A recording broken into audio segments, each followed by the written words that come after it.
Welcome to Essential English. Your journey to English mastery starts here. Whether you're a beginner or looking to level up your language skills, we've got you covered. Our channel is packed with engaging content that will make learning English a breeze. From grammar tips to vocabulary boosters, we've got it all. So grab your pens and get ready to dive into a world of words. Explore the pages of our virtual library, where books come to life and knowledge awaits. Let our animated globes take you on a linguistic adventure around the world, discovering new cultures and expanding your horizons. Join our community of language enthusiasts and embark on a journey that will transform your English skills. So what are you waiting for? Hit that subscribe button and let's start this exciting journey together. Essential English, your passport to fluency. Let's get started. Lesson 20. Great Britons. 4. Florence Nightingale. Frida. Mr. Priestley, you have told us about a number of great English men, but you've said nothing about great English women. Mr. Priestley. Well, I mentioned Queen Elizabeth and Queen Victoria. Frida. I wasn't thinking so much about kings and queens. They are sometimes great only owing to their position. Lucille. Or because writers or courtiers wanted to flatter them and make them out to be great. Frida. Yes. I wondered if there were any who had become great by what they did. Mr. Priestley. Oh yes. Quite a lot, of course. Until fairly recently, women hadn't the education or the opportunity for winning fame that men had. But just speaking from memory, I could mention Jane Austen, the Bronte sisters, Elizabeth Barrett Browning, George Eliot, Christina Rossetti, Olaf. All these were writers. It's natural, I suppose, that women should become great by writing. Mr. Priestley. Yes, I suppose so, but there have been others. Elizabeth Fry, for example, who did a great deal of prison reform. Grace Darling, who, with only her father to help, took out the lifeboat and rowed across a mile of wild, stormy sea to rescue shipwrecked sailors. Above all, perhaps, there is Florence Nightingale. Olaf. I read a play about her. I enjoyed it very much. Frida. Could you tell us something about her, please? Mr. Priestley. Certainly, if you wish. The story goes back to the middle of the 19th century. England was at war with Russia, and an English army was fighting in the Crimea. Disturbing reports, chiefly from the pen of William Russell, the Times reporter, began to come to England of the terrible conditions in the hospitals where our wounded men were being treated. The chief hospital, the one at Scutari in Turkey, was an old barracks. It was built over a vast drain up which the wind blew evil-smelling air. The floors were broken and the building was swarming with rats and mice. But even this horrible place was overcrowded. There were hardly any beds, and men were lying on the floor, in the passages, anywhere. There were no clean shirts for the men, and they lay in their blood-soaked rags. They were dying in thousands, not of their wounds so much as of sickness. The only nurses were old soldiers long past fighting age, who knew nothing of nursing and were quite unable to do the work. Footnote 1. The Lady with the Lamp, by Reginald Berkeley. Essential English Library. That was the terrible position when Sidney Herbert, the Minister for War, wrote to Florence Nightingale asking if she would go out to the Crimea with a band of nurses. His letter crossed hers in the post offering her services. Within a week she was ready, and with 38 nurses she sailed for Scutari. Frida. But why did Sidney Herbert choose Florence Nightingale? Was she already working as a nurse, or had she already organized any work like this? Mr. Priestley. No woman had already organized work like this. And the home of Florence Nightingale was almost the last place that you would have expected a nurse to come from. In her day, nursing was done only by women of the lowest moral class. Dirty, drunken creatures such as Dickens had drawn in his picture of Mrs. Gamp. In fact, when women were charged in the police courts, they were often given the choice of going to prison or to hospital service. The Nightingales moved in the highest social class. Cabinet ministers were frequent visitors to their house. They were very wealthy. They had 2 large country houses and a townhouse in London. They traveled a good deal. And Florence. She was so called because she was born in the city of Florence in 1820. Was highly educated in music, art, literature, Latin and Greek. She spoke Italian, French and German with ease. Was attractive. And was expected to. Footnote 1.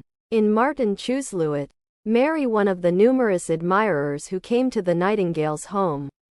But ever since she was a child she had nursed the villagers and the sick dogs and cats and horses round her home and had had a passion to be a nurse. Her parents were horrified and did all they could to prevent it. But Florence was not to be turned aside. Whenever she was abroad she visited hospitals. She read, secretly, books on nursing, reports of medical societies, histories of hospitals. She spent some weeks as a sister in a hospital in Paris and 3 months in a nursing school at Kaiserwerth in Germany, and kept up a constant struggle with her parents. Finally her singleness of aim and her resolution won the day.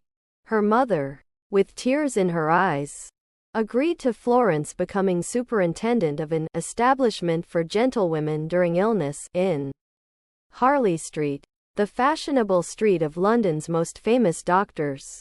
She had been there a year when the Crimean War broke out. It was from there that she wrote to Sidney Herbert, whom she knew personally, offering her services. When she arrived at Scutari she found conditions even worse than the reports had stated. The War Office had told her nothing was lacking at Scutari. She found that everything was lacking: furniture, clothes, towels, soap, knives, plates. There were no bandages and no linen to make bandages. Few medicines and scarcely any proper food. Luckily, or perhaps it wasn't luck but good organization, she had brought with her large quantities of food, soups, wines, jellies and medical supplies. Everywhere she met with inefficiency and confusion, and everywhere difficulties were put in her way by the officials in charge. As the officials working according to army regulations could not, or would not, supply the necessary stores, she did so out of her own money. She bought boots, socks, blankets, shirts by the thousand. "I am a kind of general dealer," she wrote, "in shirts, knives, forks, tin baths, cabbages, operating tables, towels, soap." She was the only one who cared nothing for regulations and red tape. To the stone wall of officialdom she opposed a will of iron. "It can't be done," said a doctor, objecting to an order that she gave. "It must be done," she said quietly. And it was. Hob. She sounds more like an eagle than a nightingale. Mr. Priestley. She spared no one, least of all herself. Footnote 1. Red tape. Papers in government offices, lawyers' offices, etc., are often tied with pink or red tape, i.e., thin band of cotton cloth. So the phrase is used to mean rules and regulations in government affairs that make it difficult to get business done quickly. She often worked for 24 hours on end, dressing wounds, helping surgeons in their operations, easing the pain of the sick, comforting the dying. Every night, carrying a little oil lamp to light her way, she walked by the beds, 4 miles of them. To the soldiers she was the lady with the lamp, and they worshipped her. One of them wrote, "What a comfort it was just to see her pass." She would speak to one, smile to many more. She could not speak to all.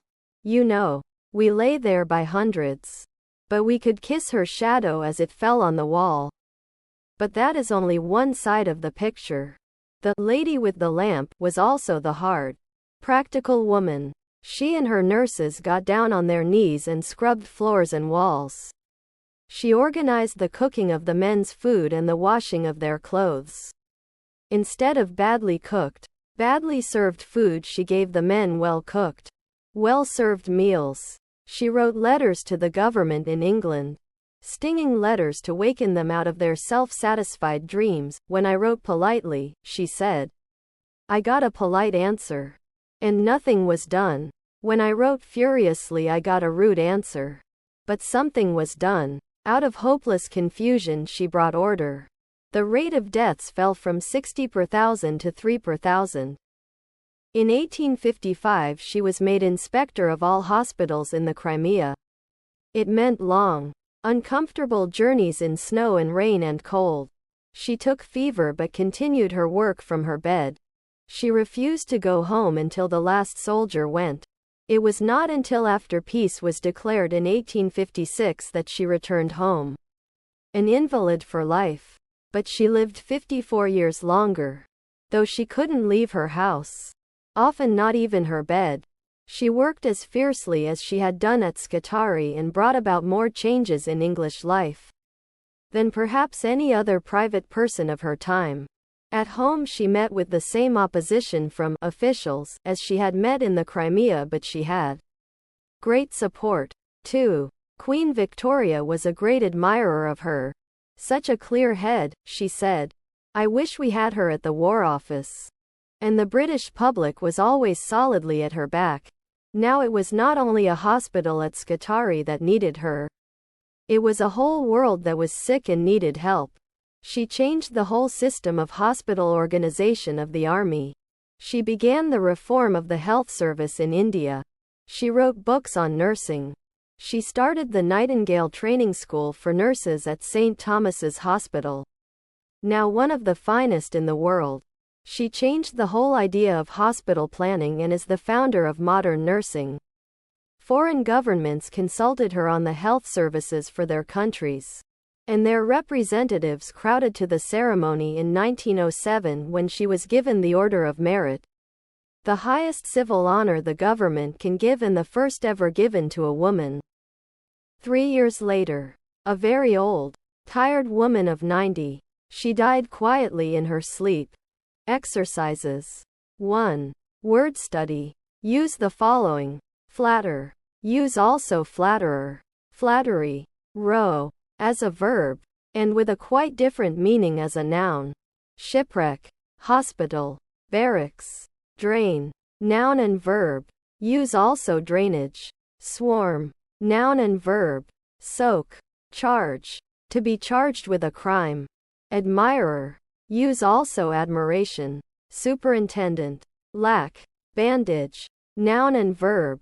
Jelly, soup, not soap. Regulations. Use also regulate. Nightingale.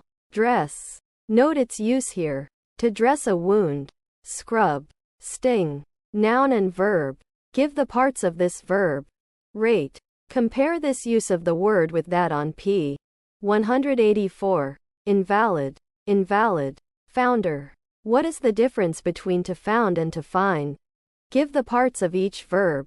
Mysterious. What is the corresponding noun? 2.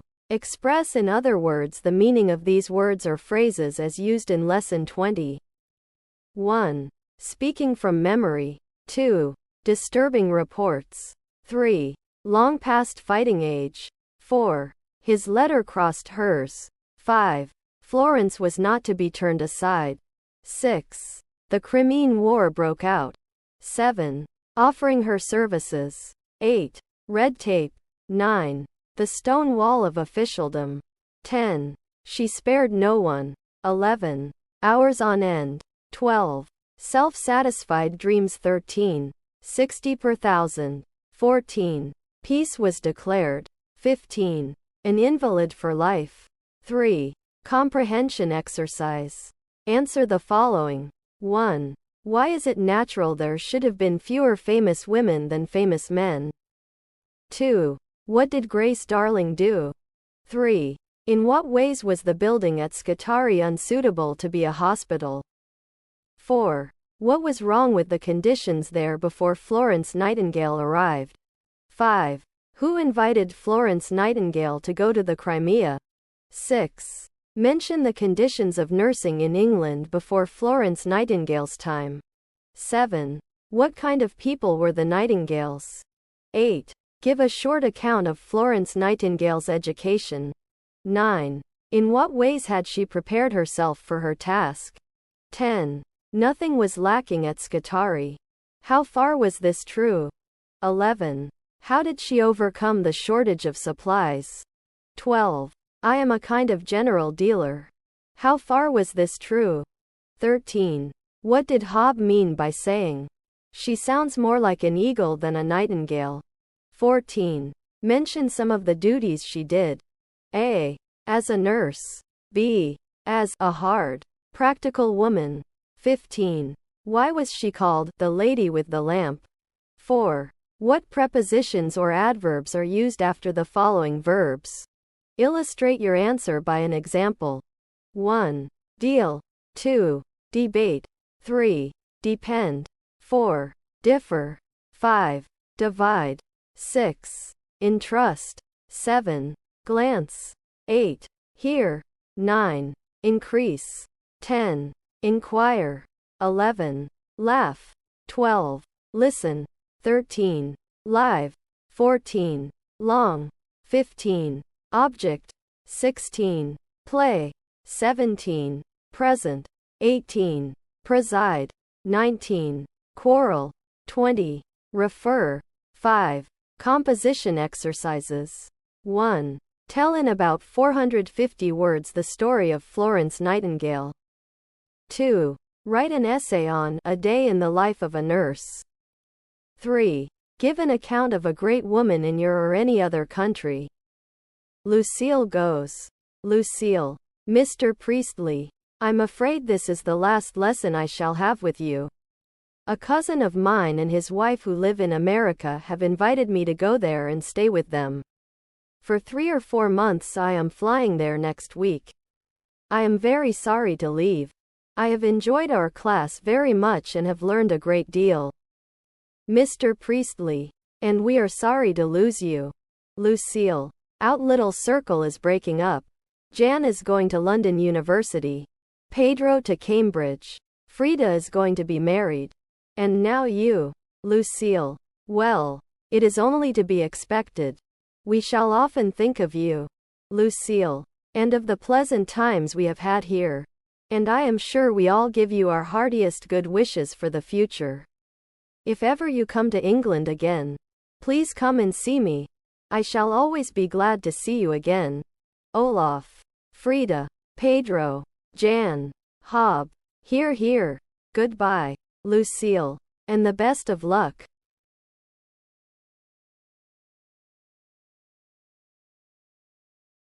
Thank you for joining us on Essential English. We hope you enjoyed today's lesson.